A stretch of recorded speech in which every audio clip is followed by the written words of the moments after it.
Price ആപ്റ്റായിട്ടുള്ള എന്നാണ് innovation method ഓരോരോ സ്റ്റേജുകളിലും അത് ചെക്ക് ചെയ്ത് എൻഷുർ ചെയ്ത് ഇത് സേഫാണെന്നുള്ള രീതിയിൽ എൻഷുർ ചെയ്ത് മാത്രമേ ഈ ഡിജിറ്റലൈസേഷൻ മുന്നോട്ട് കൊണ്ടുപോകാൻ പറ്റുള്ളൂ. ഈ ഡിജിറ്റലൈസേഷനെ കുറച്ച് നമ്മളിപ്പോൾ എക്സാമ്പിൾ പറഞ്ഞു കഴിഞ്ഞാൽ നിങ്ങൾക്കറിയാമല്ലോ, അപ്പോൾ പണ്ടൊക്കെ അക്കൗണ്ട്സ് ബുക്ക് എഴുതിക്കൊണ്ടിരുന്നു. അപ്പോൾ അത് കമ്പ്യൂട്ടറായപ്പോൾ കമ്പ്യൂട്ടറിലേക്ക് അത് ഫീഡ് ചെയ്ത് തുടങ്ങി.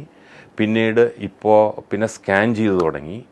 ഇപ്പോൾ AI വെച്ചിട്ട് എവിടെ എന്തെങ്കിലും ഒരു ആക്ഷൻ ഉണ്ടായി കഴിഞ്ഞാൽ പിന്നെ ഇത് കമ്പ്യൂട്ടറിലേക്ക് അത് ഫീഡ് ചെയ്ത് ആ ഡേറ്റയിലേക്ക് അത് മറ്റേ ക്യാപ്ചർ ചെയ്ത് നമുക്ക് വേണ്ട പ്രോഡക്റ്റ് നമുക്ക് കിട്ടും.